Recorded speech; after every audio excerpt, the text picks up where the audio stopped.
গ্রেভিতে মাছগুলো দেওয়ার কয়েক মিনিট বাদে আমি মাছগুলোকে খুন্তির সাহায্যে একটু উল্টে নিচ্ছি, যাতে দুটো পিঠের মধ্যেই মাছের ঝোলটা খুব ভালো করে ঢোকে। এরপর এর মধ্যে দিয়ে দিচ্ছি 3টে কাঁচা লঙ্কা। দেওয়ার পর ঢাকনা দিয়ে রাখছি 5 মিনিটের জন্য এবং গ্যাসের ফ্লেমটা একদম লো করে রেখেছিলাম। 5 মিনিট বাদে আমি ঢাকনা খুলে নিয়েছি। আমার তেলকুই রান্না প্রায় হয়ে এসেছে। এই সময় এর মধ্যে দিয়ে দিচ্ছি 1 টিস্পুন ঘি। ঘিটা অপশনাল, আপনারা চাইলে দিতেও পারেন, নাও দিতে পারেন, তবে দিলে অবশ্যই খেতে ভালো লাগবে। ঘিটা দেওয়ার পর আমি এটাকে মিক্স করে নিচ্ছি ঘিটা পুরো গ্রেভির মধ্যে। তারপর ঢাকা দিয়ে রাখছি 15 মিনিটের জন্য এবং গ্যাসের ফ্লেমটা এই অবস্থায় বন্ধ করে দিচ্ছি।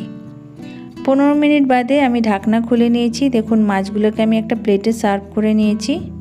আশা করছি আজকে আমার এই তেলকুই রান্নাটা আপনাদের পছন্দ হয়েছে এবং আপনাদের মন জয় করতে পেরেছে, কারণ আপনাদের সামনে সুন্দর সুন্দর রান্না তুলে ধরে আপনাদেরকে সাহায্য করাই আমার একমাত্র উদ্দেশ্য।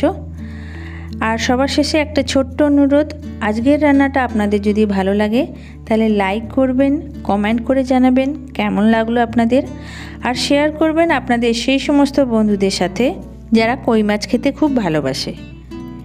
আর তার সাথে সাথে ধন্যবাদ জানাই আমি সেই সমস্ত বন্ধুদের যারা আমার চ্যানেলটাকে সাবস্ক্রাইব করে আমাকে সাপোর্ট করেছেন।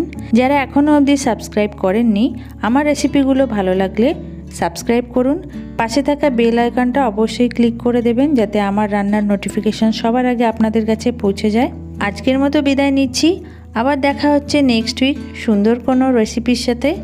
সবাই ভালো থাকবেন, ধন্যবাদ।